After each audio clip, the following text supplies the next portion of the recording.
क्या कहना चाहते हैं? प्राइवेट अस्पताल आजकल ठीक है।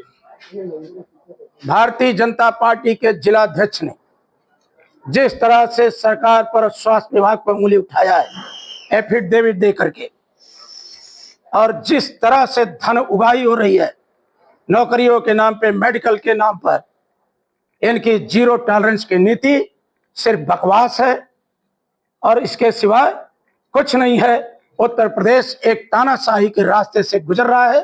ये पुरानी कहावत है कि जबरा मारे रोवे न दे। आज इस हालत से उत्तर प्रदेश गुजर रहा है। अगर कोई सच बात कहता है तो उसको सरकार उसके ऊपर मुकदमा लाद करके उसे प्रताड़ित करने का काम करती है। इसमें मीडिया भी कहीं, आज मीडिया को भी सरकार अपने दबाव में लेकर के जिस तरह का चाहती है उस तरह से बयान दिलाने का काम करती है। महिला हॉस्पिटल में महीनों से सोनोग्राफी बंद है और जब वहाँ के सीएमएस से पूछा जाता है तो उनका ये कहना है कि हमारे पास रेडियोलॉजिस्ट नहीं है जिसकी वजह से बंद है। गरीब महिलाओं को बाहर का सोनोग्राफी कराना पड़ता है ज्यादा कीमत पे। मैंने आपसे शुरू में ही कहा और आप ही से नहीं कहा, मैंने उत्तर प्रदेश की विधानसभा में भी कहा था कि जो उत्तर प्रदेश के स्वास्थ्य मंत्री हैं इनका अपने विभाग में कोई रुचि नहीं है। ये अनाप शनाप बयान दे करके चर्चा में बने रहना चाहते हैं। सिटी में से सिटी स्कैन मशीन, मंडलीय चिकित्सालय की, महिला चिकित्सालय की सोनोग्राफी, आप सोचिए जब सोनोग्राफी की व्यवस्था नहीं है तो आखिर जो हमारी महिलाएं हैं, जो माताएं हैं, उसका उनका इलाज कैसे संभव है।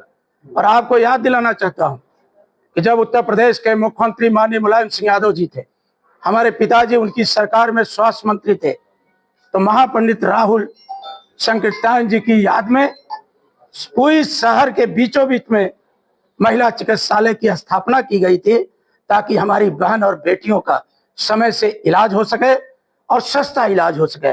आज सरकार, इस पे सरकार का कोई ध्यान नहीं है। पूरी की पूरी व्यवस्था बर्बाद हो चुकी है, चौपट हो चुकी है। आज बेरोजगार नौजवान कुंठित है, निराश है, हताश है, क्योंकि समय से ना तो परीक्षाएं हो रही हैं, लगातार उनकी परीक्षाएं टाली जाती हैं, जिसके कारण नौजवानों के अंदर निराशा है। ये सरकार केवल पूंजीपतियों के इशारे पर पूरे उत्तर प्रदेश के अंदर व्यापक भ्रष्टाचार का जाल चारों तरफ बिछा। आजमगढ़ के जिम्मेदार नागरिक होने के नाते और समाजवादी पार्टी जो मुख्य विपक्षी पार्टी है उसके विधायक और जनता का प्रतिनिधित्व होने के नाते विगत कई दिनों से आजमगढ़ में ये खबरें आपके चैनलों के माध्यम से, प्रिंट मीडिया के माध्यम से खबरें आ रही थी कि स्वास्थ्य विभाग में व्यापक भ्रष्टाचार है, स्वास्थ्य विभाग में लूट और खसोट बची हुई है, पैसा लेकर के नियुक्तियां की जा रही। ये तमाम ऐसे सवाल थे और ये बहुत दिनों से चल रहा था। लेकिन अभी कुछ दिन पहले आप सबने देखा, लोगों ने देखा, माननीय मुख्यमंत्री जी का आजमगढ़ में आगमन हुआ था। आजमगढ़ के आगमन में मुख्यमंत्री जी ने बोला कि अब नियुक्तियां योग्यता के आधार पर होती हैं, नियुक्तियों में अब झोला नहीं चलता, और वो सीधे सीधे आरोप लगा रहे थे। तो आज हमें आपके बीच कहना है कि पहली बार आजमगढ़ जनपद के अंतर्गत भारतीय जनता पार्टी, जिनके उत्तर प्रदेश में सरकार है, उस सरकारी पार्टी के जिलाध्यक्ष ने एफिडेविट दे करके जिलाधिकारी महोदय के समक्ष स्वास्थ्य विभाग के भ्रष्टाचार में संलिप्तता की पोल खोलने का काम किया है। हमारे नेता माननीय अखिलेश यादव जी बार बार कहते हैं, जब ये उत्तर प्रदेश के अंदर ट्रांसफर हो रहे थे तो कहते थे कि ये लेन देन का झगड़ा है, बंटवारे का झगड़ा है, और इस बंटवारे के झगड़े में जनता पिस रही है। जनता को जो मूल सवाल पर सरकार का जवाब आना चाहिए, उत्तर आना चाहिए, वो नहीं आ पा रहा। तो हम एक जिम्मेदार विपक्ष के नाते, जो उन्होंने एफिडेविट दे करके सीएमओ, डिप्टी सीएमओ के ऊपर उन्होंने भ्रष्टाचार का आरोप लगाया है, उनके आधार पर कमेटी भी हमें सुनने में गठित हुई है। तो मैं पूछना चाहता हूं क्या माननीय योगी आदित्यनाथ जी, आजमगढ़ की सीमा गोरखपुर से सटी हुई है, क्या आप अपनी सीमा की रखवाली और सजवाई भी नहीं कर पा रहे? क्या आपकी जीरो टॉलरेंस की नीति यही है कि आज आजमगढ़ जनपद में रिश्वत लेकर के नौकरियां दी जा रही हैं? और हद तो तब हो गई, ये कई बार नहीं, एक बार नहीं, कई बार, मैंने पिछली बार भी कहा था कि एक दिन पहले नर्सिंग होम सील होता है, फिर समझौता होता है और 2 दिन बाद नर्सिंग होम को फिर चालू करने के लिए खोल दिया जाता। तो मैं जानना चाहता हूं कि क्या खामियां होती हैं जिसके कारण नर्सिंग होम सील होते हैं, और क्या वो 2-3 दिन के अंदर ठीक कर लेते हैं जिसके कारण नर्सिंग होम चालू करने की अनुमति दे दी जाती है।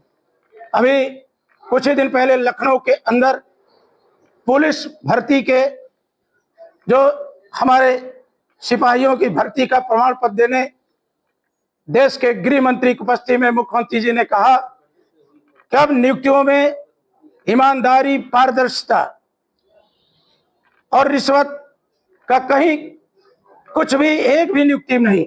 वहीं पर उनके जिलाध्यक्ष कहते हैं कि जो पुलिस का मेडिकल हुआ है, उस मेडिकल में मेडिकल देने के लिए लाखों लाख रुपए की रिश्वत ली गई है। क्या यही जीरो टॉलरेंस है? आजमगढ़ पूर्वांचल का बड़ा जनपद है, आजमगढ़ आबादी की दृष्टि से बहुत है। आजमगढ़ की सीमाएं गोरखपुर से सटी हुई हैं। जब गोरखपुर से सटी हुई सीमा के जिले के अंदर इतना बड़ा भ्रष्टाचार हो और सरकार आंख मूंद करके बैठी हो, और उन्हीं की पार्टी के लोग सवाल खड़ा कर रहे हो, तो एक विपक्ष के नाते आजमगढ़ के नागरिक जानना चाहते हैं कि आप बंटवारा है कि कोई और खेल है? आखिर इसमें निर्णय लेने में देर क्या हो रही है? तो मैं आपके सामने ये बात कहना चाहता हूं कि मंडली जिला चिकित्सालय के सिटी स्कैन की मशीन कितना दिन से खराब पड़ी थी, कितना दिन से खराब पड़ी है। अभी भी पड़ी है। और जब अभी कुछ दिन पहले खबर आई कि सिटी स्कैन मशीन ठीक हो गई है, लेकिन आज ही खबर आई कि सिटी स्कैन मशीन खराब हो गई है, तब आप सोच सकते हैं कि कितना बड़ा करप्शन है, कितना बड़ा भ्रष्टाचार है। राजकीय मेडिकल कॉलेज चक्रपानपुर, जो आजमगढ़ हमारे नेता श्रद्धेय स्वर्गीय मुलायम सिंह यादव जी ने जिसकी बुनियाद रखा था, उनको उम्मीद थी कि सरकार इस मेडिकल कॉलेज को चलाएगी, यहाँ के लोगों को सहूलतें मिलेंगी। लेकिन आज उस मेडिकल कॉलेज में ना तो किडनी का इलाज हो पाता, ना कैंसर का हो पाता, ना तो हार्ट के प्रॉब्लम्स का। पूरा एक बिल्डिंग बनके आज सरकार पूरी तौर पर सरकार की स्वास्थ्य व्यवस्था बदहाली के दौर से गुजर रही है। पूरे उत्तर प्रदेश में त्राहिमाम मचा हुआ है।